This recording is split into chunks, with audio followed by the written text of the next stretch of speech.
VIZUALFESTATION. How to Visualize and Manifest the Life of Your Dreams by Peter Adams. Narration by Gordon Foreman. Dedication. This book is dedicated to my loving wife, Robin, for whom I am truly blessed and grateful to be lucky enough to have in my life. Introduction. First off, I would like to say thank you for opening this book. I have read hundreds of great works from the ancient to the modern, and many are saying the same message, just in different ways. Everyone has their own style of expressing things, and I will be doing that in my own way through this book. What I have tried to accomplish in this book is to give you a simple overview of how I believe the universe works. From there, my goal is to help you define the life of your dreams. Lastly, I will give you the exact techniques which I have used and from which I have gotten amazing results in my life.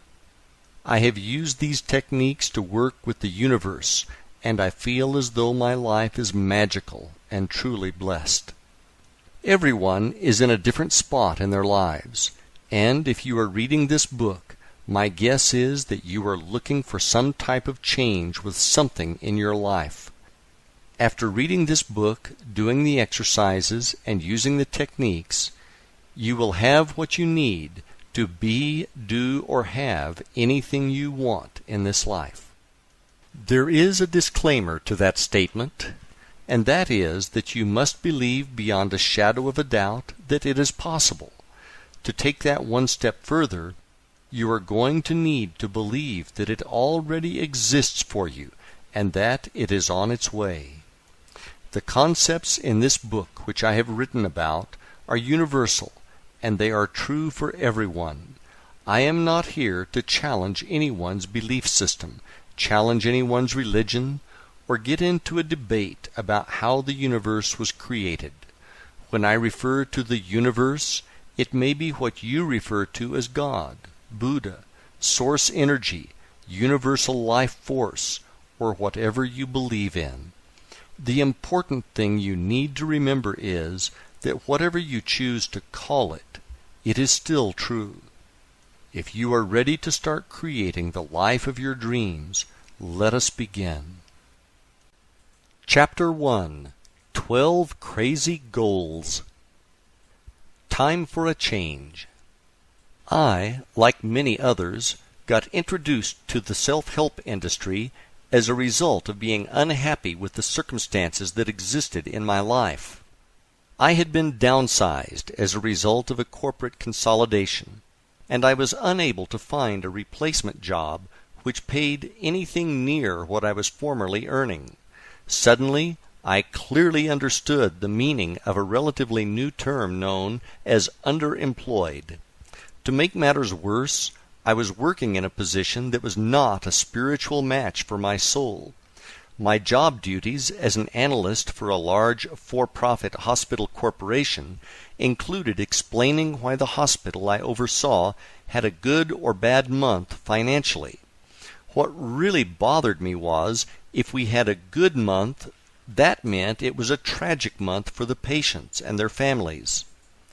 It really hit home one day when I ran into a neighbor of mine in the cafeteria who told me that his mother had been admitted and that she was not going to be coming home again.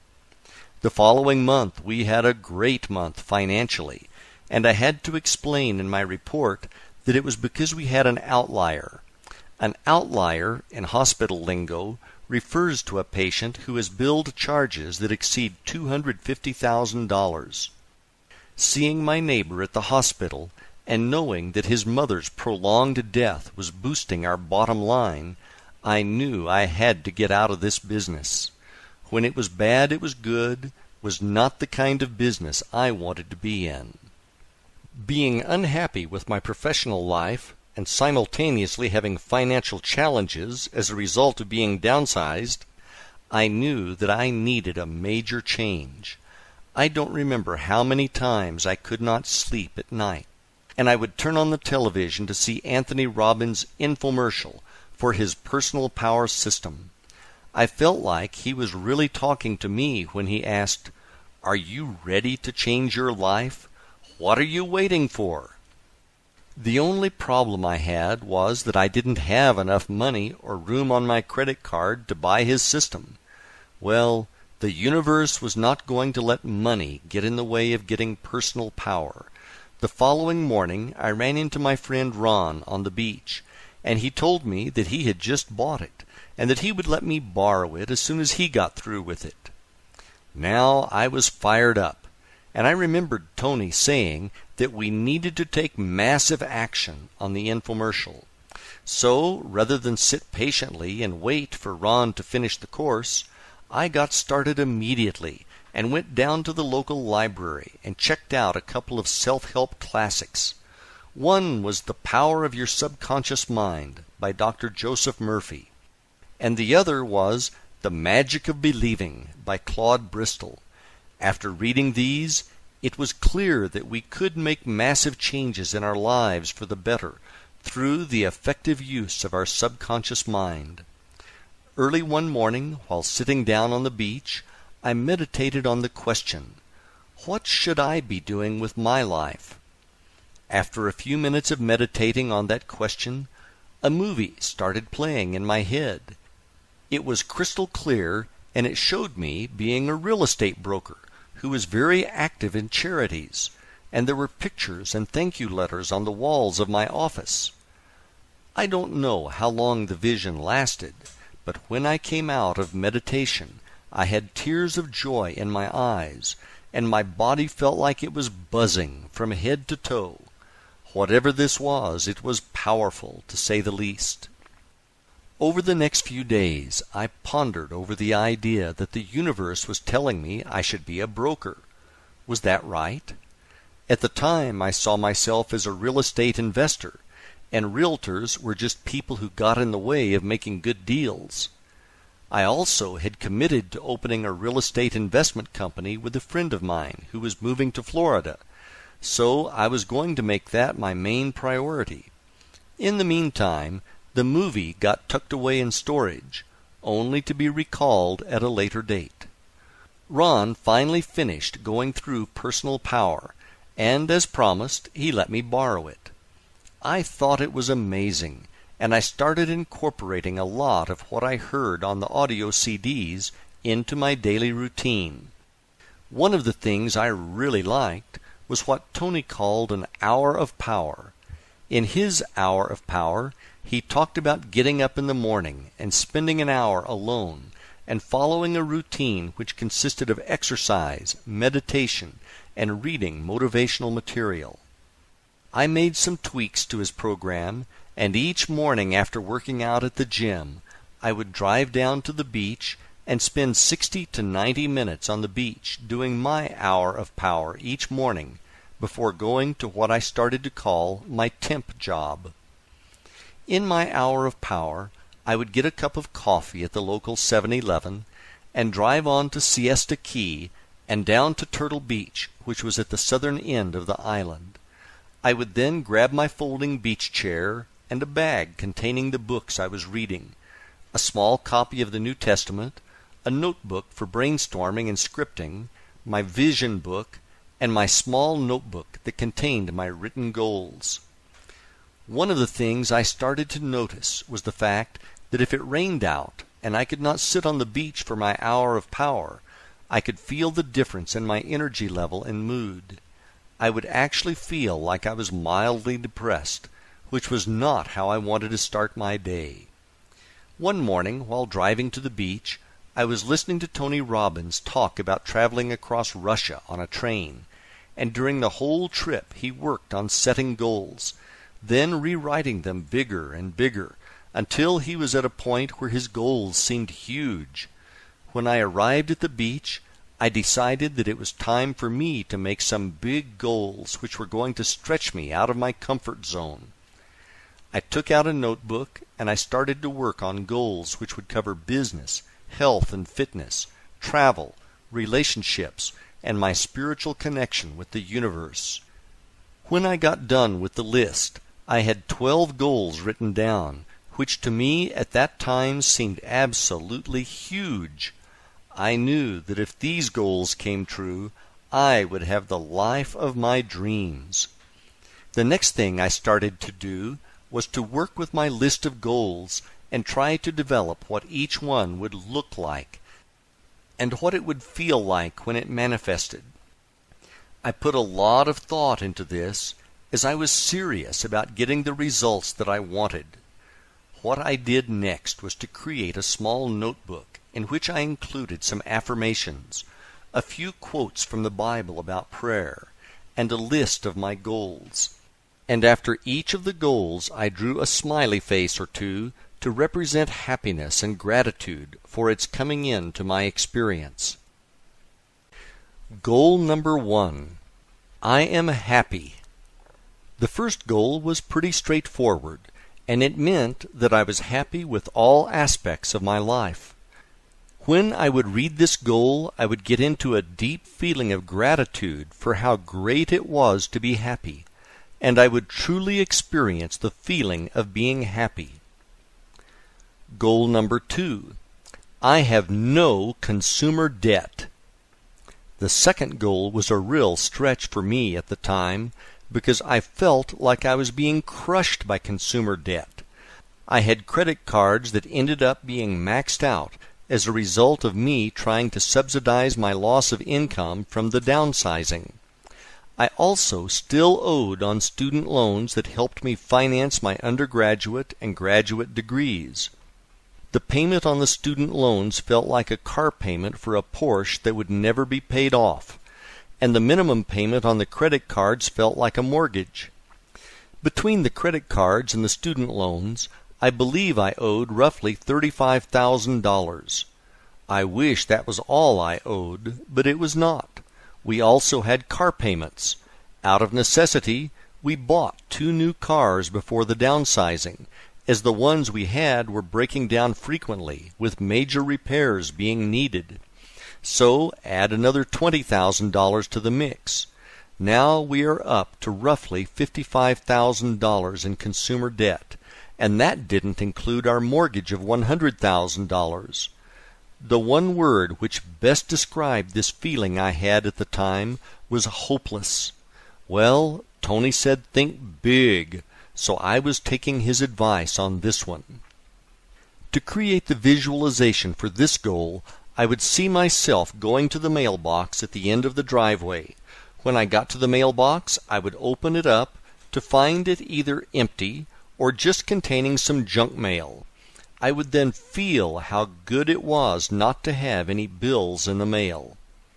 At the time I set this goal, I got a sick feeling in my stomach every time I went to retrieve the mail in the mailbox, as it would be stuffed with bills, late notices, etc. If you are in a similar situation right now, let me tell you that it is not hopeless at all, and that miracles do happen. Read on. Goal number 3. I am a very successful full-time real estate investor and self-made millionaire. When I wrote this goal, I was in the process of unwinding a real estate portfolio of 10 rental homes which I had bought with my former business partner. He decided to move out of Florida, and we decided it was time to dissolve our real estate investment company. Creating the visualization for this particular goal was easy, as I was already in the business part-time. For this visualization, I would see myself running through what my daily routine would consist of as a full-time real estate investor. I would see myself driving to the beach for my hour of power in a white Ford F-150 pickup truck with an extra cab and a tan interior. I would see myself grabbing my folding beach chair, my bag of books, and the daily newspaper to scour the classifieds for potential properties. I would also see myself going to a closing, shaking hands with the buyers, and picking up a check for the profits from a fix and flip. One of the weirdest things that happened to me about 20% of the time that I tried to run this scene in my mind was that instead of driving a white pickup truck, a pearl white Lexus LS400 with gold package and chrome trim would show up in my visualization when I was trying to see the pickup truck. When this happened, I would come out of my visualization and wonder why the heck a luxury car was coming into my visualization. You can't haul sheetrock in a Lexus, so how was I going to be a real estate investor? It didn't make any sense. The next day I would do the visualization again, and I would be happy to see my pickup truck back in my mind. Goal number 4. I am fit and active. I would say I am fit and active more as an affirmation than something that I would visualize. At the time, I had already completed 3 Ironman triathlons.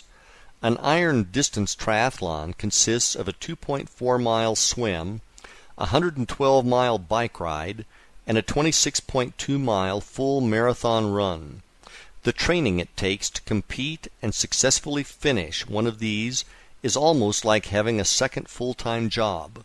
So my goal was to maintain my fitness in the future. Goal number 5. We have newer vehicles owned outright. This I would say as an affirmation, and I would feel how good it felt not to have any coupon books for car payments. Goal number 6. We have disposable money to have real vacations. At the time I wrote this affirmation, we were broke, and the only vacations we could afford were to take time off from work and have a staycation at home in Florida. For this visualization, I would see us going on a ski trip to Colorado, and I would see my wife saying how much fun she was having, and I would have a feeling of gratitude that she was happy. Goal number 7. I am able to give a lot of money to help others in need, and I do. When I wrote this goal, I knew that I wanted to be a philanthropist. The reason I say that is that my wife and I had become active in Habitat for Humanity, which is a great cause. Habitat helps lower-income people afford a nice new home that they could not otherwise afford. The homeowners who get these homes pay for their down payment through sweat equity, which can often take them over a year to complete. On one Saturday morning, I asked the construction supervisor what types of appliances came with the finished homes. He said that they just came with a stove and a refrigerator.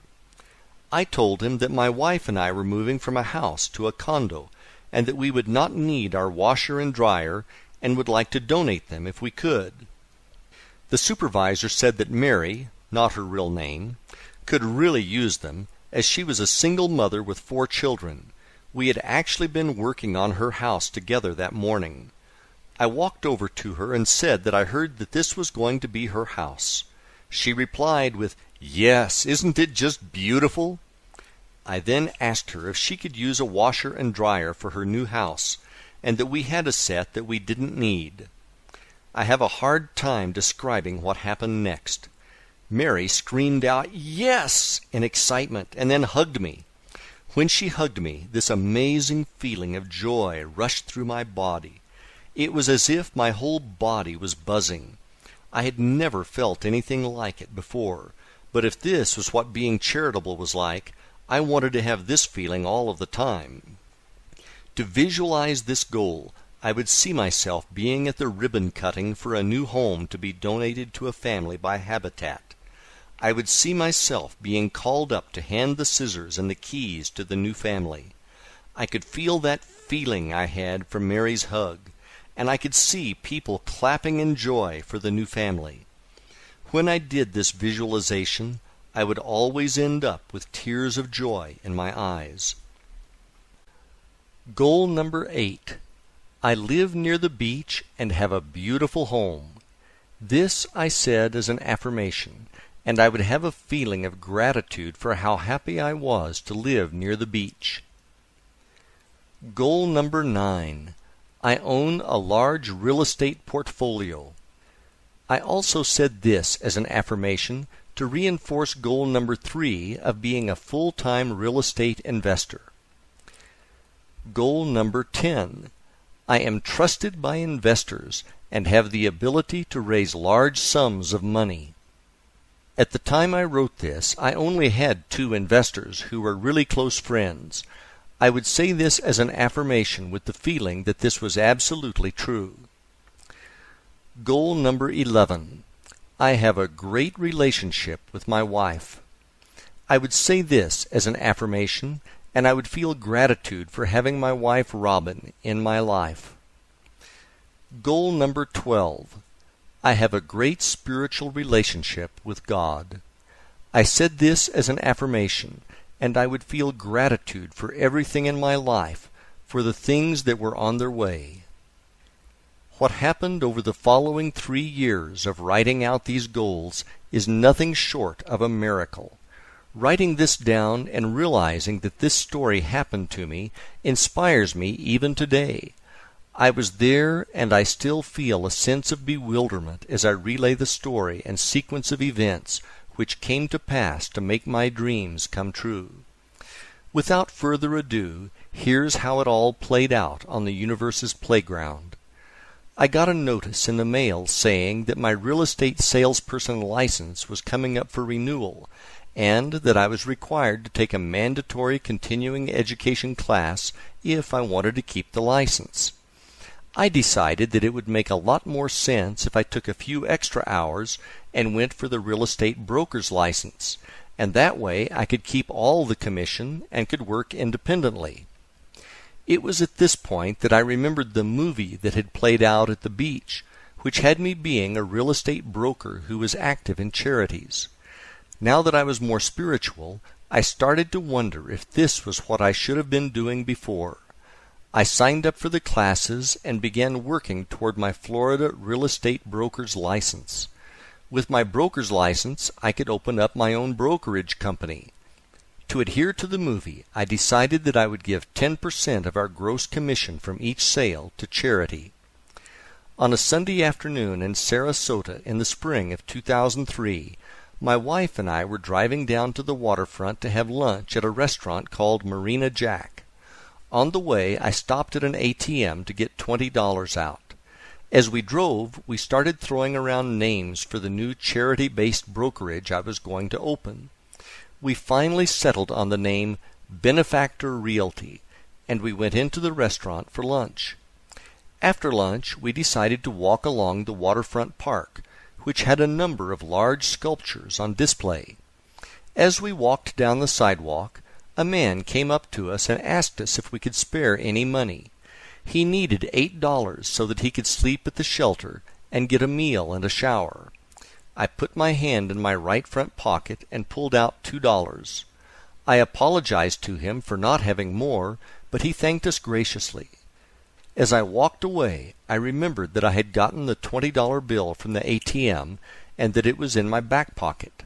I turned around and went back to the man and saw that another Good Samaritan was handing him a $5 bill. Telling him that his luck was changing, and now he was 2 for 2, I gave him the $20 I had found in my pocket. There was something different about this person. He did not look like the many homeless I had seen before. He was dressed in the clothes of a tradesman, and he had the clearest blue eyes I had ever seen.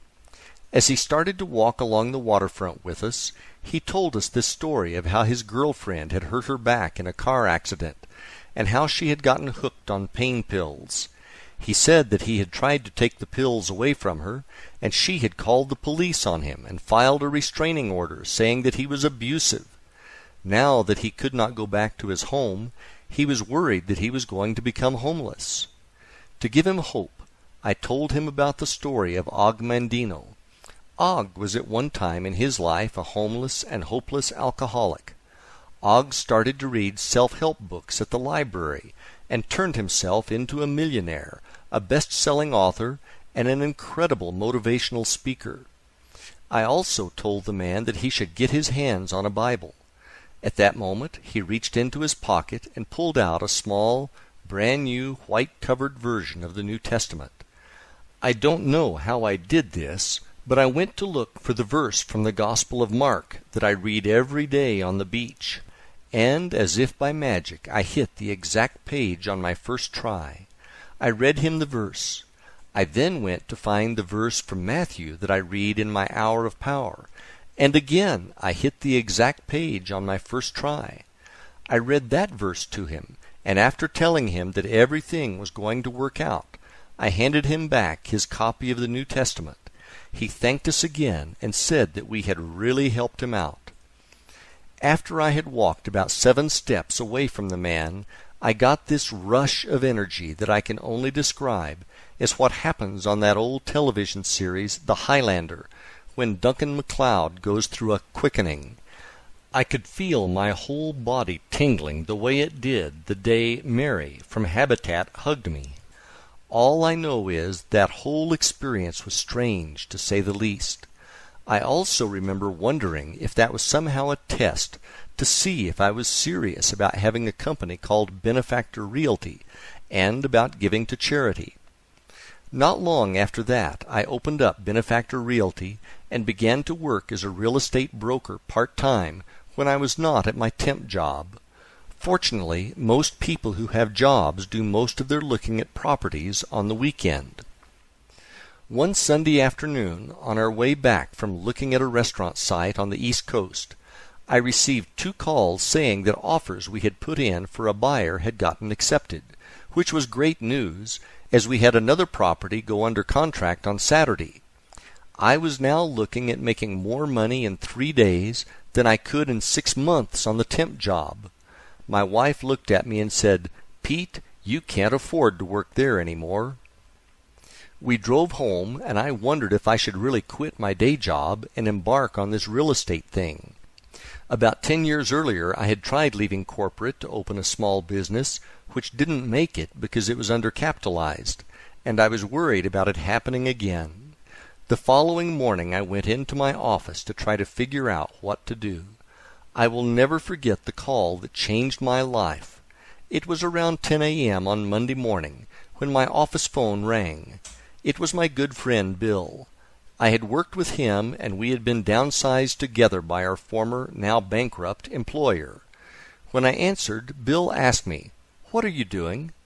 I thought this was weird, so I said, "Bill, you called me at work. What do you think I'm doing?" Bill then said, "That's not what I meant. What I meant was, what are you thinking? Are you thinking about doing something?" I told him that I was thinking about leaving the hospital and selling real estate. He said, "The money is there. The money is there." Bill then told me that he had been meditating at the lake by his house when a message came beaming in from the universe which said that he needed to call me and give me the message that the money is there. You can't make this kind of stuff up. As if getting 3 deals under contract was not enough, now I had the universe calling me on the telephone. Not being one to question the universe, I immediately sent an email to my director to tell him I was going to be resigning. A few minutes later he called me to tell me that he was happy for me, and that he knew it was only a matter of time before I left to do something with real estate. I then went to meet with my original investors and asked them if they would be interested in investing with me again. This time it was going to be as a private line of credit for my new company. They were excited about the new opportunity and wrote me a check on the spot. Bill's words were now echoing again, and the money really was there. Driving back home on my normal route that week, I looked off to the side and saw a pearl-white Lexus LS400 with chrome trim and the gold package with the for sale sign on it. I pulled into the parking lot and walked over to the car. It was the car that had kept popping up in my visualizations. It was not a car that looked like the car. It was the exact car. Without hesitation, I called the number on the sign and bought the car. I then got a call from a wonderful tenant we had in a rental property. She called to ask me if I would help her find a house to purchase, as she did not want to get priced out of the market. I said sure, and then I asked her if she wanted to buy the one she was in. She wasn't sure if she could afford it, but I told her I would help her with closing costs, etc.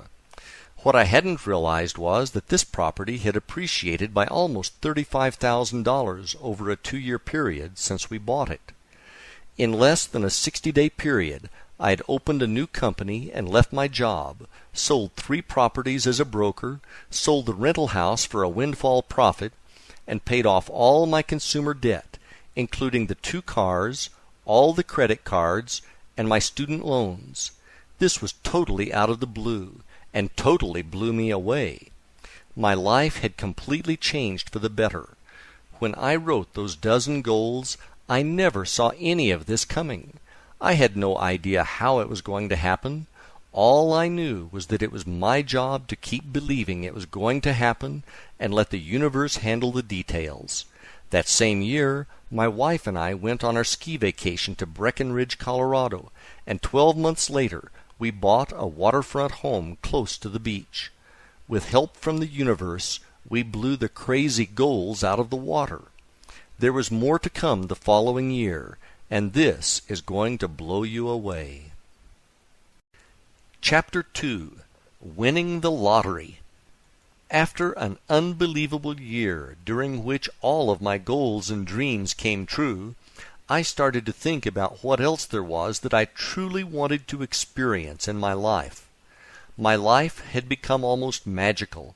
It was clear that there was nothing that I could not be, do, or have if I practiced faith and used my visualization techniques.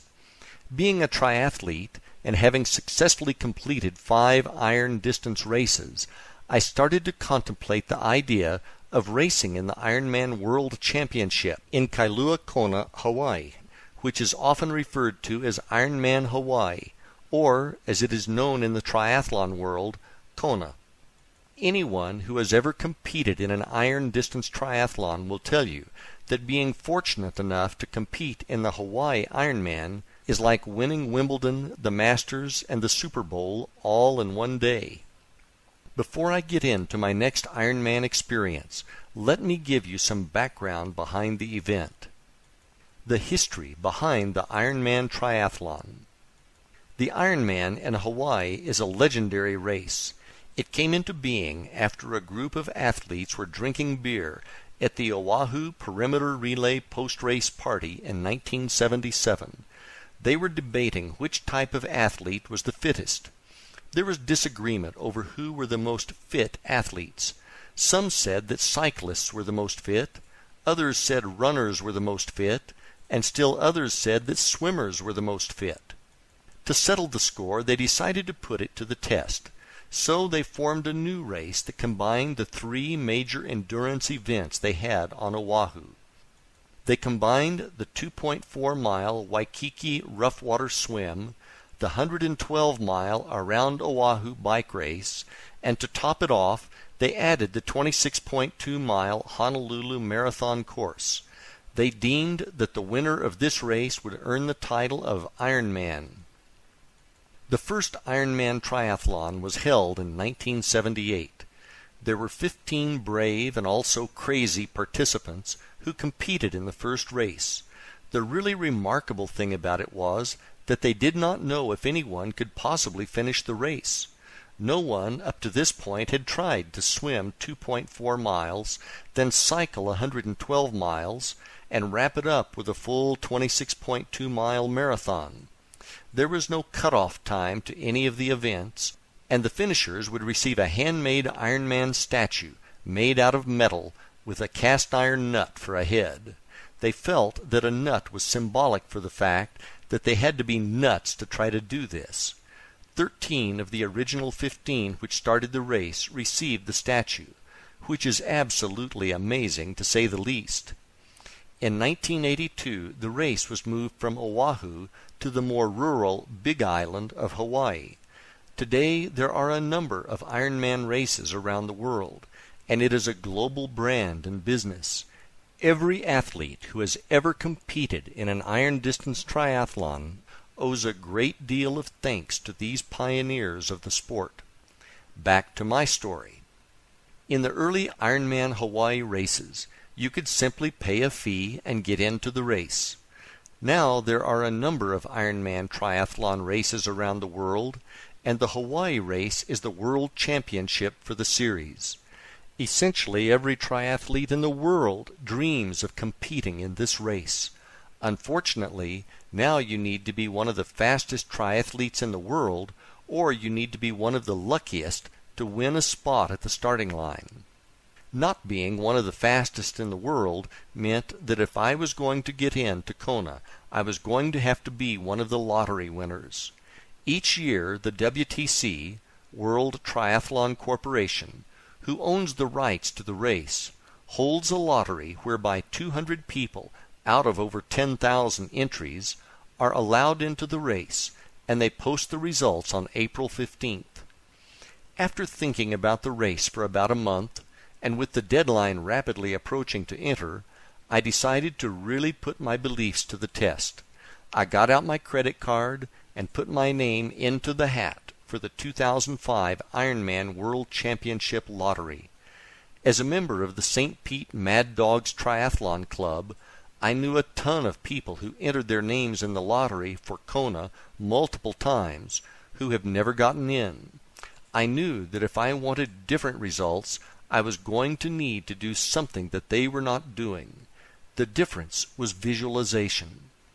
Having watched the video coverage of the race that year in 2004, which had amazing coverage of the course, I decided to buy the DVD and watch it repeatedly. With less than 4 months before the winners of the lottery were chosen, I knew I had to get serious. I started watching the DVD a few times a week, and I would mentally race the Hawaiian Ironman in my mind for around 20 minutes each morning. The DVD had great footage, and the way they filmed it, you truly felt as if you were watching it as a competitor.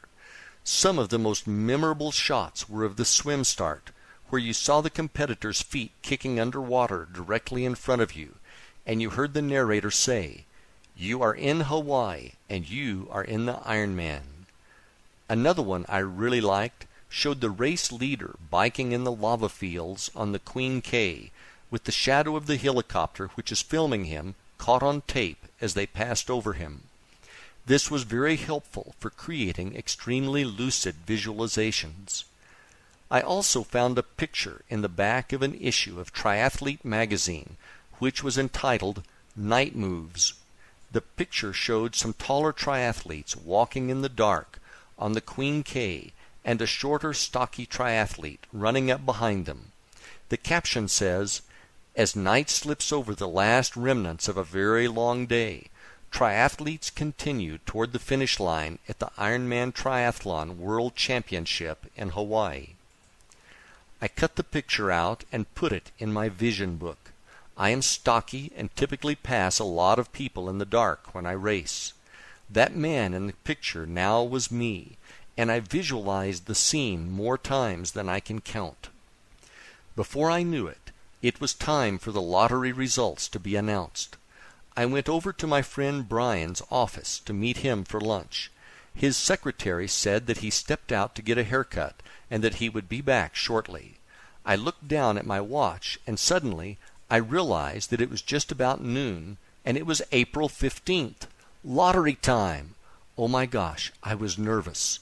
I sat down behind Brian's desk and hopped on his computer to look up the results on the internet. I could not believe my eyes. The very first name on the list was Pete Adams, Florida. Was that me? Was there another Pete Adams?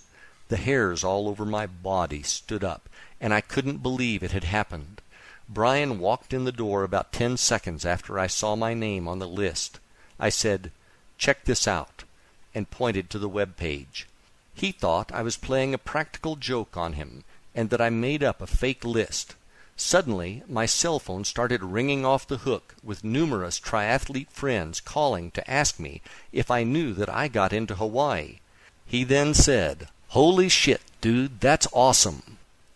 Brian was my training partner for a number of Ironmans that we raced together, and he knew what a once-in-a-lifetime thing this was. We were both stunned with amazement, and we kept repeating how we couldn't believe it had actually happened. I called my wife to tell her the news, and she could not believe it either. I remember her saying, "No way! Are you serious? Oh my God, Pete, that's awesome!" And then her cell phone started to ring, with friends calling to tell her the news. I cannot tell you the amount of gratitude I felt when I heard the news. The universe had done it again. Wow! You are in Hawaii, and you are in the Ironman.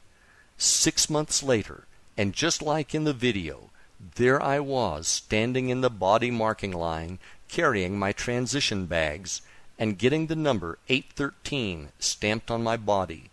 If you have ever done a triathlon, right before the start of the race, your nerves and emotions are in overdrive. Kick that up about 1,000%, and that is what this race feels like. After body marking, we headed over to drop off my bags, and I did a final check on my bike to make sure the tires weren't flat. Now it felt like a mini eternity as I treaded water and waited for the start of the race.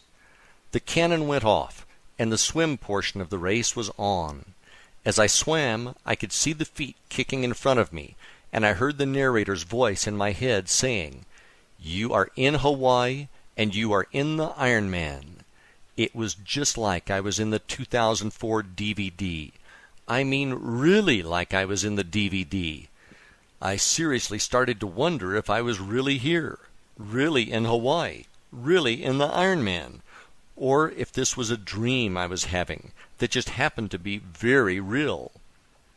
The swim is my weakest event, so after emerging from the Pacific, I didn't have a hard time finding my bike, as there were very few left in transition. I hopped on my bike, and the adrenaline really kicked in, as there were people everywhere cheering us on. In town, there is a loop at the beginning of the bike course, and I passed my wife and friends who were cheering me on 2 times before leaving town.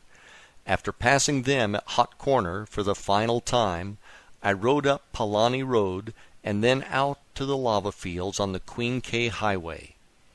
Out on the Queen K and heading out past the airport, I finally settled down and got into a good rhythm on the bike.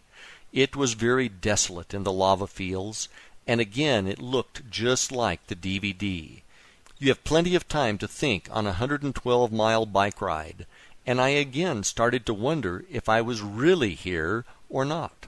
I started to wonder if I might actually be dead, and God was letting me do the race as part of heaven.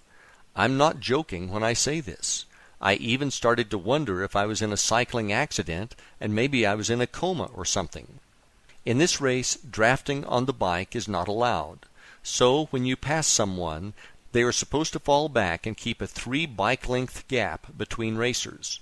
About 35 miles into the bike course, I found myself in a section of the course that had a series of rolling hills. I was taking turns passing and being passed by a female racer on a green Griffin tri-bike.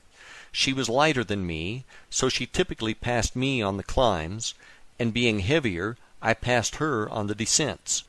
This went on for about 10 minutes, and then I rode up next to her and she looked over at me. I asked her point blank, "Are we really here?" Her response was, "Yeah, I know what you mean. It's surreal." At least I was not the only person having these thoughts. I felt better, but I still wondered if it was a dream. I started to make my way up to the turnaround at the town of Hawi, and the winds were getting really strong.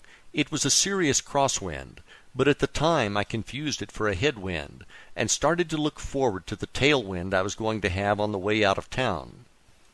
After stopping at the bike special needs station and eating my Ironman racing meal of choice, boiled ham and white cheddar cheese on white bread with yellow mustard, I hopped back on the bike to make my return ride back to Kona.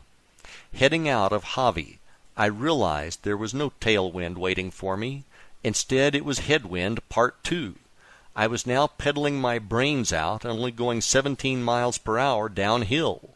I should have been going around 40 miles per hour down a hill like this. Now I was starting to worry about making the bike time cutoff. I finally made it back to Queen K and back to the lava fields. When I was making the turn, I saw a racer who had a different style bike hydration system. It looked more like a tank. He hadn't hit the winds on the climb to Hawi yet, and I felt sorry for him. All I could think was that I was glad I was not that poor bastard. I didn't know it at the time, but his name was John Blaze, and he was known as the Blaze Man. He was out here doing the Iron Man while suffering from an incredible pain from a deadly advanced stage of incurable ALS, more commonly known as Lou Gehrig's disease. He had a special hydration system because he could not catch bottles at the aid stations, as the disease had taken away his ability to grab and hold things. John was a spokesman for ALS and was an amazing human being. John made it to the finish line that day in Kona. Unfortunately, a few years later that horrible disease took his life. Heading back through the lava fields, all I could think about was how much easier it was on the way out. As I rode, I could hear a helicopter getting closer, and before I knew it, it was above me, and the shadow of it passed directly over me and my bike. It was exactly the way it happened in the 2004 DVD. The only difference was that I was not the race leader. The shadow thing freaked me out, and now I was almost convinced that I was not here. After more wind and many more miles of lava fields, I finally got back to town. The first person that I recognized in hours was my wife, who was cheering me on from the road below the Kona Brewing Company. It was so good to see her, and she was cheering me on and saying, "Looking good."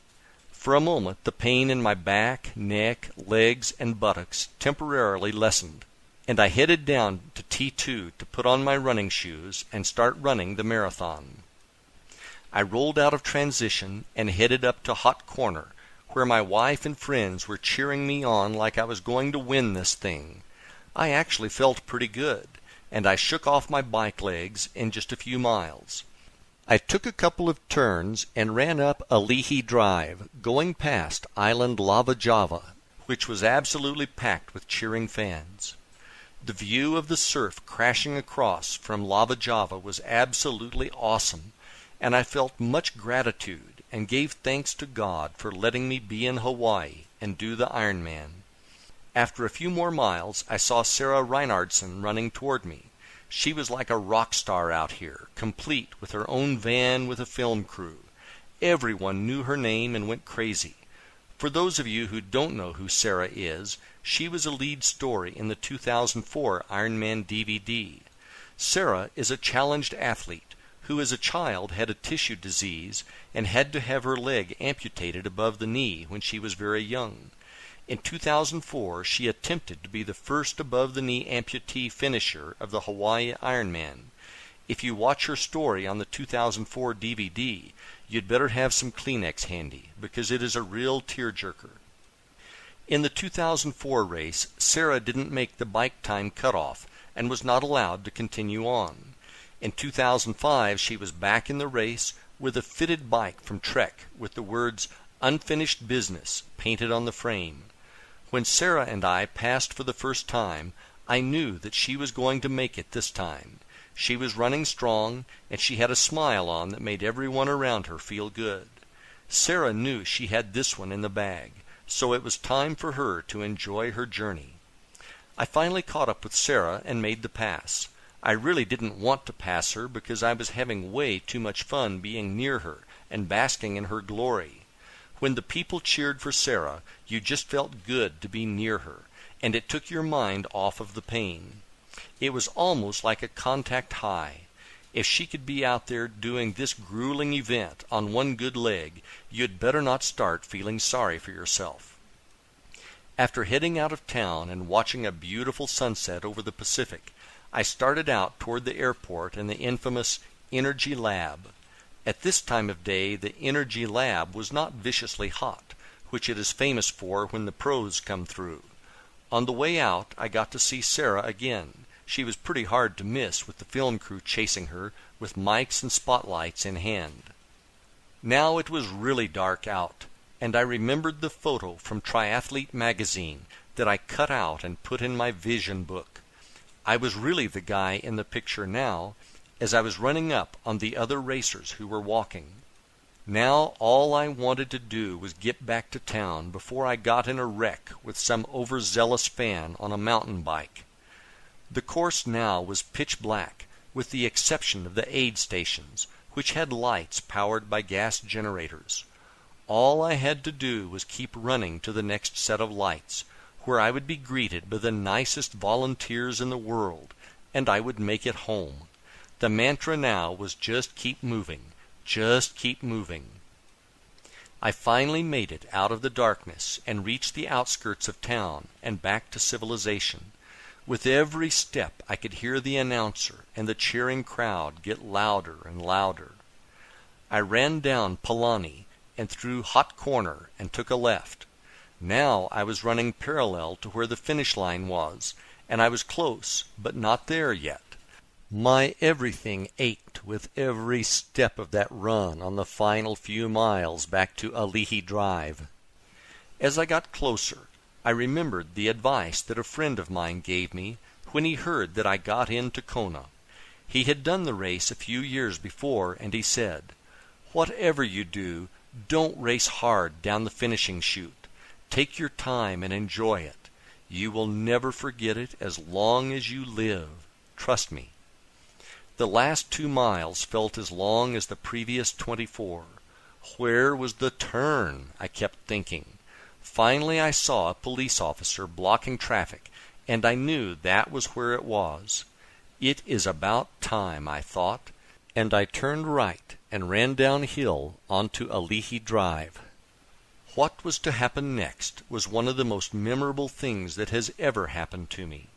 I was running down Ali Drive, and there were children and adults from the crowd running up to me and high-fiving me. They wanted to share in this incredible moment, and it felt absolutely amazing to have them there. I finally arrived at the entrance to the finishing chute, and I could see the finishing line in sight. I have been to a lot of races, but I have never seen anything like this. People were jammed in the bleachers, screaming and cheering. The finishing chute had people lined up shoulder to shoulder on both sides, screaming and banging noisemakers. There was so much energy here that you probably could have lit up a city with it. It is something you have to experience in person to appreciate. I took my time and ran down the final steps of the chute and crossed over the finish line. I don't have words to describe what that was like. It was almost like you never wanted that moment to be over, even though you spent the entire day wishing it would be. After crossing the finish line, I was given a fresh lei of flowers, which smelled amazing, a towel, and my official finisher's medal. A moment later, I was greeted by Robin and friends at the finish line, who wanted to help me out in any manner possible. I told them I was all set, and that all I wanted was to head up to the hotel room so that I could drink a cold beer and take a hot shower. As I made my way through the crowd of spectators, everyone I passed said "Great job" or "Congratulations," and all I could do was say thank you. Thank you to all the fans. Thank you to all the volunteers. Thank you to the original 15 racers from 1978. Thank you to my wife and friends for their great love and support. Thank you to the race gods of the Big Island for watching over me. Thank you, Lord, for this amazing experience, which I will always remember with great joy and gratitude. As they say in the Ironman world, anything is possible. I hope this story has made you a believer of the same. Chapter 3. The Vision House. In the spring of 2004, my wife Robin and I watched a story on the Travel Channel on Breckenridge, Colorado. I had written in one of my journals one morning on the beach that one of my goals was a ski vacation in Breckenridge under my Places to Travel list. A few months later, I was talking to my new friend Doc, whom I met through a real estate course, who had lived in Colorado. I mentioned that I wanted to check out Breckenridge, as I had seen a special on TV. Doc said that he had a timeshare in Breck, and that we could use it, as they didn't think they would get out there that year. I went home that evening and told Robin about it. Suddenly, I ran out to the trunk of my car and found the notebook from the beach and showed it to Robin. "We are enjoying our ski trip to Breckenridge." The hairs were standing up on my arms. It was working again. We ended up not taking the timeshare, but instead booked the week we wanted before Christmas. We are now having real vacations. We went back out to Breckenridge for vacation again in December of 2006. One morning, on our way out to go snowmobiling, we drove past a subdivision that had beautiful log mansions overlooking the 10-mile range. After snowmobiling, we decided to drive through the subdivision to take a look at the homes. By now, we understood the power of visualization, and I knew I wanted some new material for my vision board and vision book. We drove around the subdivision until we found the house we thought had the best view. We took a picture of the house along with a picture of the view it had. After arriving home, I had a friend of mine print them off in color, and I put the two pictures in my vision book. These pictures to me represented my ideal scene, because if we lived in a house like this as our second home, we obviously were very successful. What I would visualize was that I would be having conference calls with our asset managers, and after these meetings I took the afternoon off to either go skiing or play golf, depending on the season.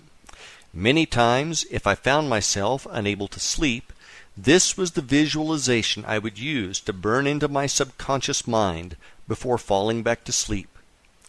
I probably did this visualization over 500 times. In the summer of 2010, we decided to escape the Florida heat and work remotely from Breckenridge, Colorado.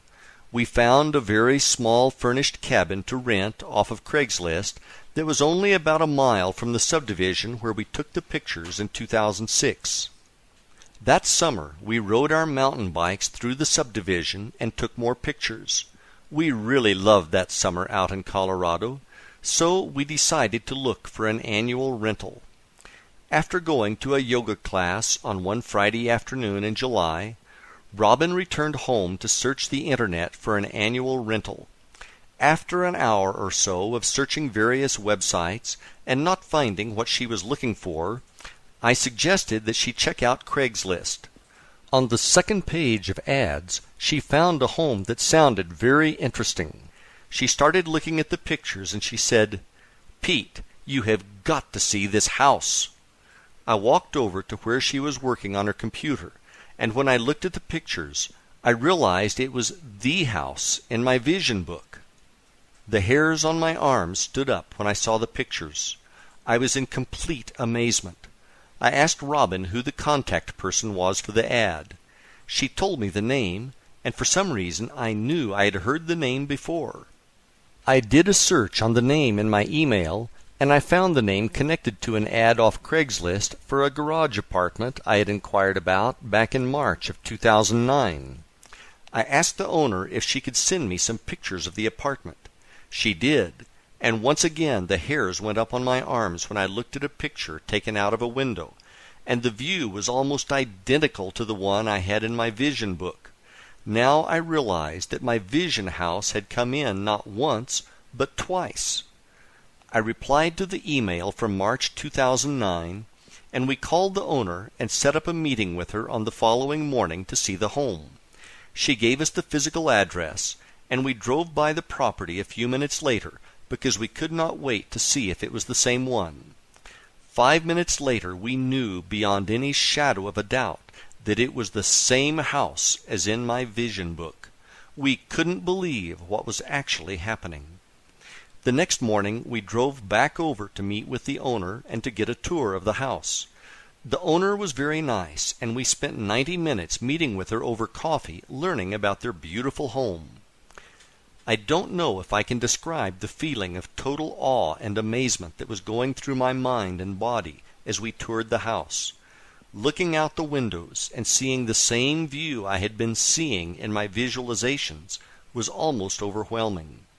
We talked with the owner regarding what a strange coincidence it was for us finding each other twice off Craigslist in 2 different years on 2 different ads. We didn't mention the pictures from 2006, the vision board, or the visualizations of doing conference calls with the asset managers, etc.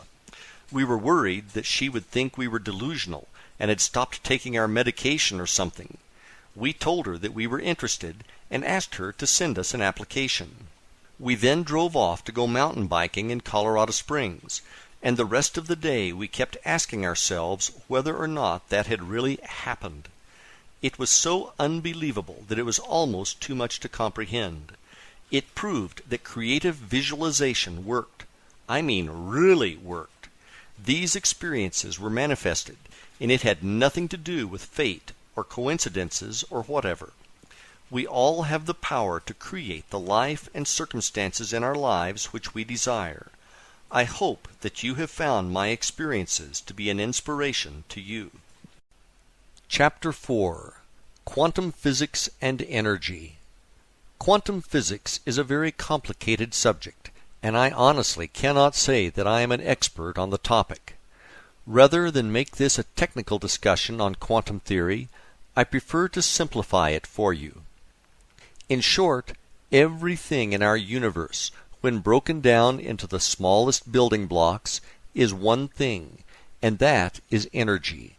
Everything you see, feel, taste, etc., is composed entirely of energy. You may never have thought of this before, but you are also comprised of energy. If you looked at your body through a very powerful microscope, you would see that, at the smallest level, you are in fact energy. To take it one step further, your spirit or soul, whichever feels more comfortable to you, is also energy. In this case, it is divine energy. Is it a wave or a particle? Quantum physics is the study of subatomic particles, the smallest building blocks of matter, and how they react. One of the most fascinating things that scientists discovered is that when they measured subatomic particles, depending on the test performed, the result was that the particle could either be a particle or a wave.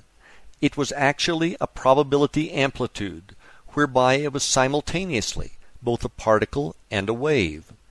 If that wasn't strange enough, they then did further experiments and concluded the observer affected the outcome of the experiment just through observation.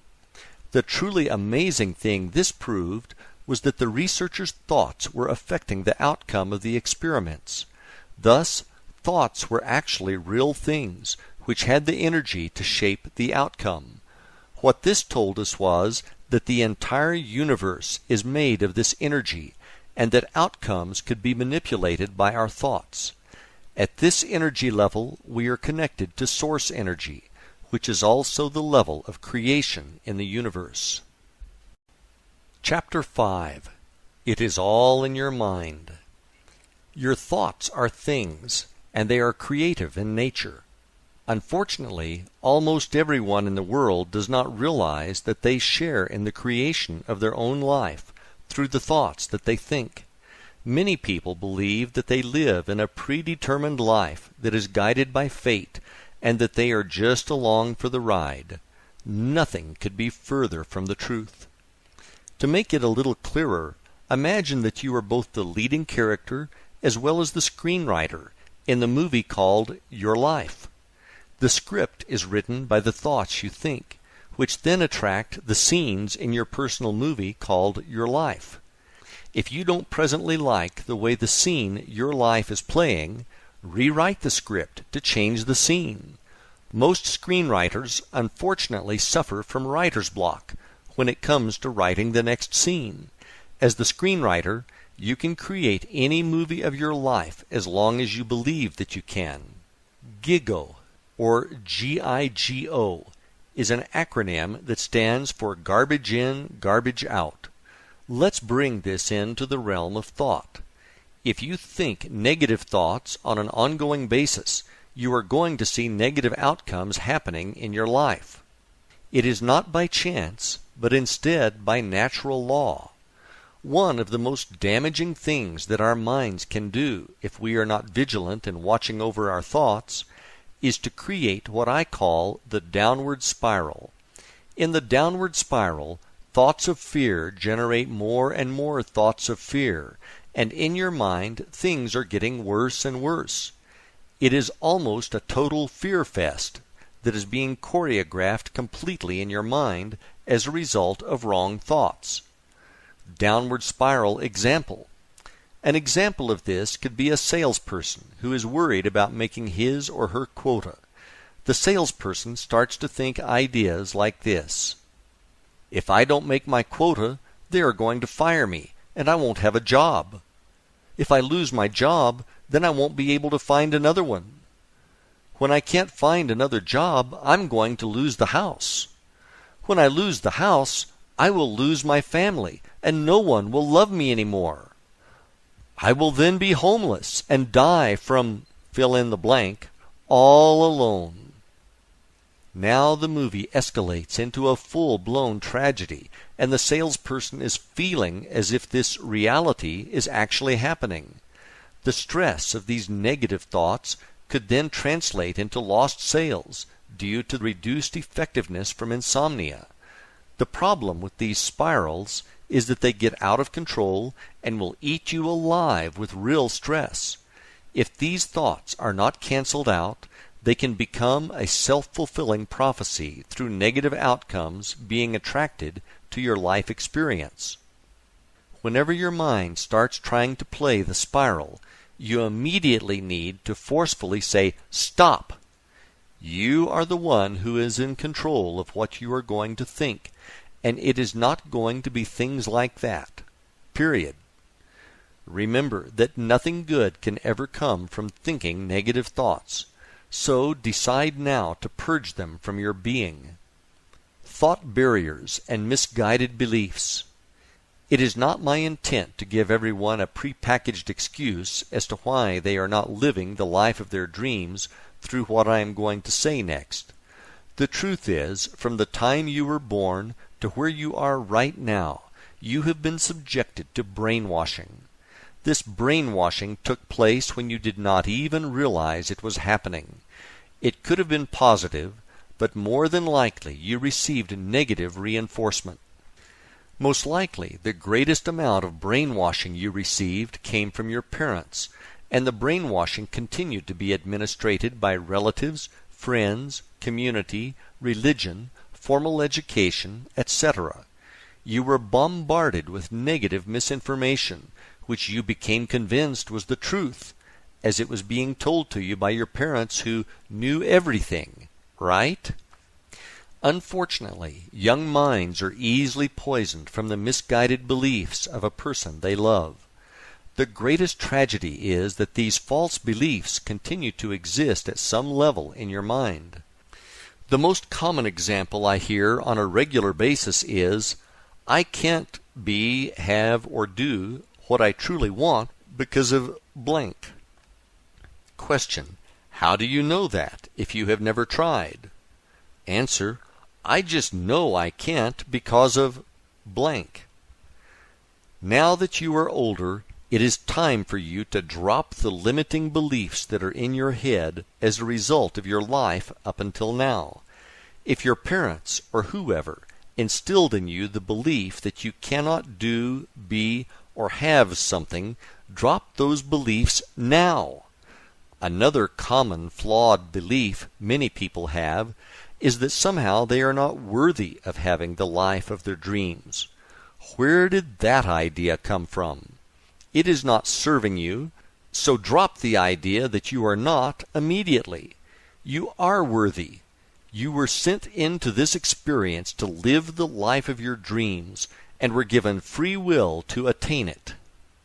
Limiting beliefs oftentimes are so strong that they keep people from even trying. What have you told yourself in the past that you could not do? Be honest. We have all done this many times in the past. The past is the past, so let's drop this mental baggage that has been weighing you down for so many years and move on. The sooner you do this, the sooner your life is going to get better. You are working with a universe of infinite possibilities and infinite resources. You are not living in a world of lack or limited resources. That may be how it appears to you on the physical plane, but that is not the truth. The truth is, The more you have, the more there is. The universe is constantly expanding, and everyone can have everything they want, if they believe they can, and if they are willing to do their part. What should I be thinking? That is a good question, and the answer is straightforward.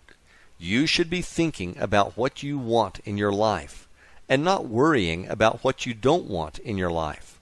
I am sure you have heard the common phrase, "When it rains, it pours."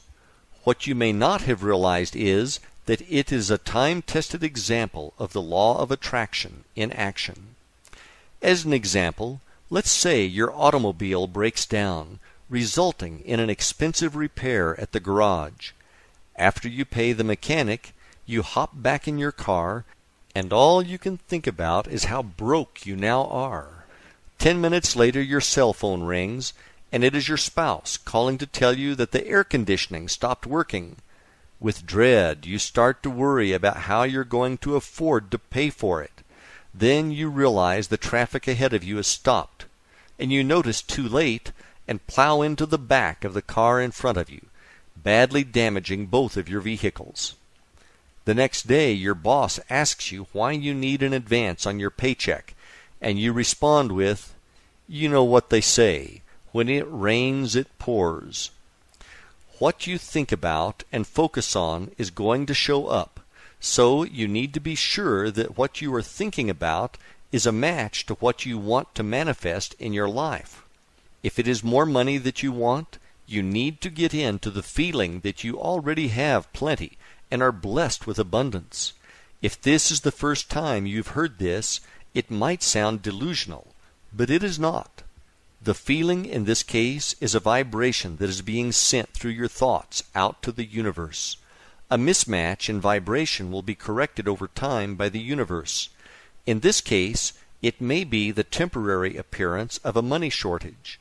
If you refuse to buy in to the appearance and hold steadfast to your belief by feeling that you have plenty, the universe will bring the circumstances needed to match your vibration.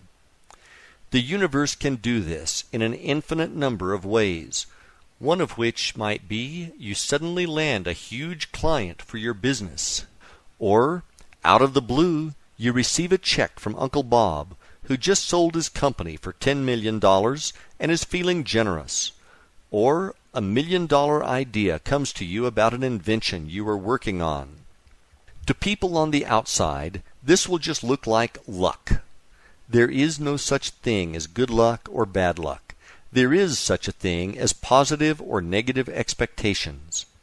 These expectations that you have, whether positive or negative, will attract either good circumstances or bad circumstances, which will show up in your life. We are going to go through some exercises in Chapter 8 that will help you define what it is that you say you really want. Once we have defined it, we can then build upon that to create the techniques we will use later in the book. Chapter 6. Feelings and Gratitude. Simply put, like attracts like.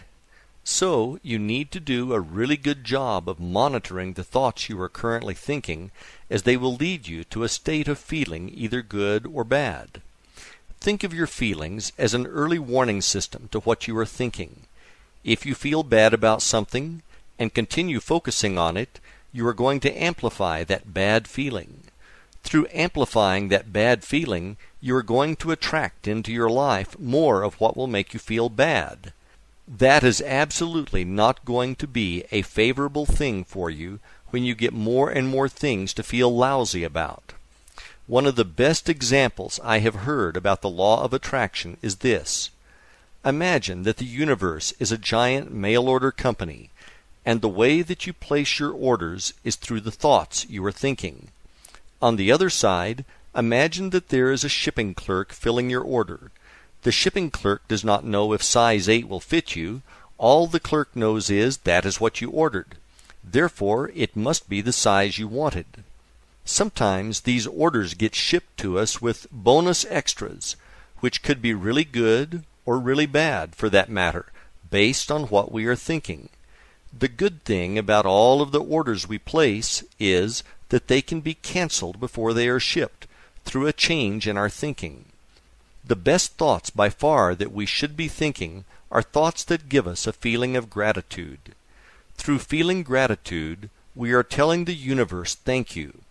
When we feel gratitude, we are connecting directly to source energy through love, which is the most powerful force in our universe. When you express a true feeling of gratitude to the universe, you are doing a lot more than giving thanks for your current blessings. You are also setting the stage for more good things to be brought into your time-space experience, so that you have more and more to be grateful for. When you express gratitude for the things that have not yet shown up in your experience, that is even more powerful, as you have now taken a goal or an intention and converted it into a form of prayer. One of my favorite passages from the Bible that addresses this is from the book of Mark, chapter 12, verses 23 and 24, when Jesus says, "For verily I say unto you, that whosoever shall say unto this mountain, Be thou removed, and be thou cast into the sea, and shall not doubt in his heart, but shall believe that those things which he saith shall come to pass, he shall have whatsoever he saith. Therefore I say unto you, what things soever ye desire when ye pray, believe that ye receive them, and ye shall receive them." That is one of the most powerful statements ever told about how to create whatever it is that you wish to experience. Jesus is telling us point blank how to create miracles in our lives. Many people equate the word miracle to something that is incredibly large, such as taking a few fish and a couple of loaves of bread and feeding thousands of people. That is not what I am saying at all. A miracle could be that you are in a terrible car accident and walk away from it without a scratch. Another could be that a medical lab test comes back negative, or that money from an unexpected source shows up precisely when you need it. These are all miracles, just on a smaller scale than, say, parting the Red Sea. The process I described above as giving thanks and having gratitude for the miracles that have yet to appear in your life puts these miracles in motion. One of the biggest things we need to address here is that you don't get caught up in the hows. You don't need to know how the miracle will manifest. All you need to do is believe that it will, and be grateful for it now. If you start thinking or worrying about how it is going to happen, or what if it doesn't happen, you are watering down your faith that it will, and you are providing resistance to the event manifesting in your experience. The hows are to be left to the universe to solve, not you. The universe connects all the circumstances that lead to the fulfillment of your miracle. So stay out of the way and let the universe do its job. By the way, you are going to love the results. Chapter 7. Ask and it is given, and your role as a co-creator. There have been numerous books, this one included, and recently a movie, all about the law of attraction and the process of creation. Ask, believe, and receive was told to us over 2,000 years ago by Jesus, and was recorded in the Bible in the book of Matthew, chapter 7, verses 7 and 8. Ask, and it shall be given you. Seek, and ye shall find. Knock, and it shall be opened up unto you. For every one that asketh receiveth, and he that seeketh findeth, and to him that knocketh it shall be opened. A question that you may want to ask yourself is why, after all this time, do we still not get it? My personal belief is that a lot of people have been told by various religions that somehow God is separate from them, and they are not worthy, and if you don't follow our dogma, you are going to spend the rest of your days in a hot place, and they don't call it Florida. In fact, nothing could be further from the truth. There is a piece of the Creator inside you, and you do have the power to create miracles in your life. I wrote this book to convey that message to you, and to share the techniques I have used successfully to create the miracles in my life. One of the things I think most books fail to get across is that you need to take action. This is what I define as the co-creator piece. In your role as co-creator, there are a number of job duties that come with the position, such as the following. Decide what it is that you want, why you want it, and be able to create desire for it. Believe that you do have the power within you to create anything. You need to get into the feeling of already having it. You need to have gratitude and believe that it is already on its way to you. You need to avoid anyone who says that for whatever reason you cannot be, do, or have what it is that you say you want. You need to practice the techniques I am going to share with you on a daily basis until you receive what it is that you want. If there is something you need as a skill to do whatever you say you want, you need to take specific action and acquire those skills. You need to make a permanent commitment to remove procrastination from your life. You need to stay out of the hows and leave that job up to the universe. The universe reorders itself to make your miracles come true. You don't need to know how. You need to develop the skill of endurance, as this is a lifelong journey, and there will be times when you may doubt that everything is working. If you fulfill your duties as co-creator, you will have whatever it is that you say you want. The universe will see to it. Chapter 8. Defining Your Dream Life. 3 not-so-simple questions. Ask yourself, what would I be if there was nothing that I could not be? What would I do if there was nothing that I could not do? What would I have if there was nothing that I could not have? These are not philosophical questions. These are very important, very deep, and very personal questions. These are not questions that you can answer quickly, unless you have already been asked and answered them before. The answers to these questions will tell you what you really should be doing with your life. This is no time to be thinking small, so I want you to come up with answers to these questions that are so huge that if they happened, you would be so completely blown away beyond your wildest dreams.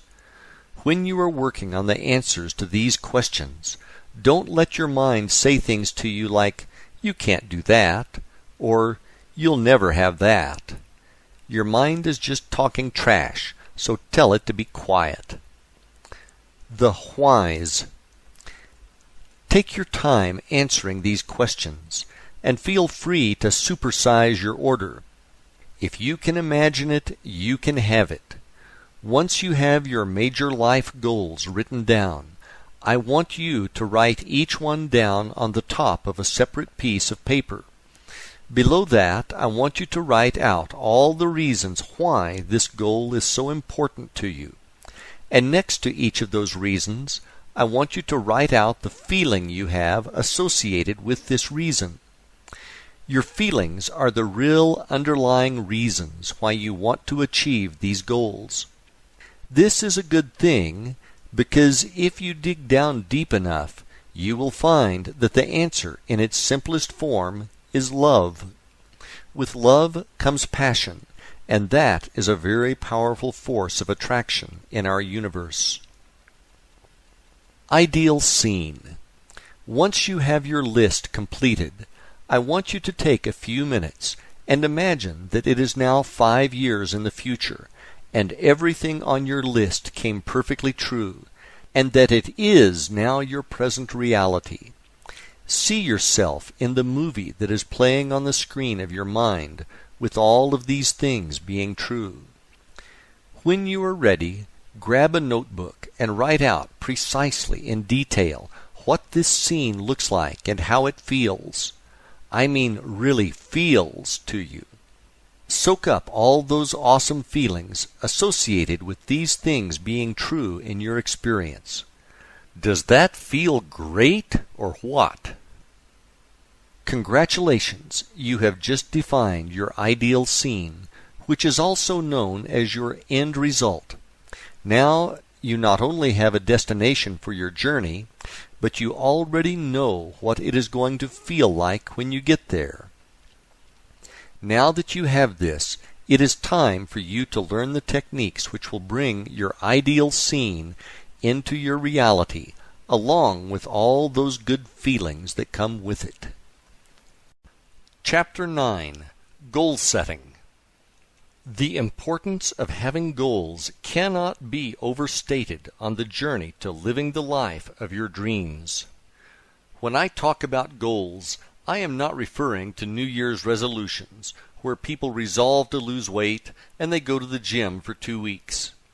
I like to think about goals as being similar to mile markers on the road to your destination. In this case, that destination is your ideal scene, or your dream life. One of the best things about setting and achieving your goals is that it puts you in as an active participant in creating whatever it is that you say you want. If you want to have the life of your dreams, you are going to need to take action. Dreams with deadlines. Another way to think about goals is to think about them as being dreams with deadlines. Many people are actually afraid of setting goals, as they immediately start to have thoughts such as, "What if it doesn't happen? How bad will I feel then?" If this sounds familiar to you, you're going to need to make those feelings about goals to be something that is now in your past. Another error many people make is that they will set a goal, but they fail to set a date for its achievement. "When I am ready" is not a deadline. It is a delay tactic for avoiding taking the actions required. Let's say your goal is to one day complete that college degree that you started but never finished for whatever reason. The first thing you need to do is drop that one day nonsense and set a deadline for achieving that degree. You also will need to take immediate action, such as ordering your transcripts, filling out the application, and registering for classes. As soon as you do this, you are moving in the direction of your dreams and achieving your goals along the way. Deeds, not words. I have an excellent example of this from my personal experience, which I would like to share with you. In December of 1988, I was a construction worker in the Laborers Union working in Boston on an excavation site. The weather this particular day was lousy, half raining and half snowing at the same time. I was in my 20s, and I was working with another laborer who was in his 50s.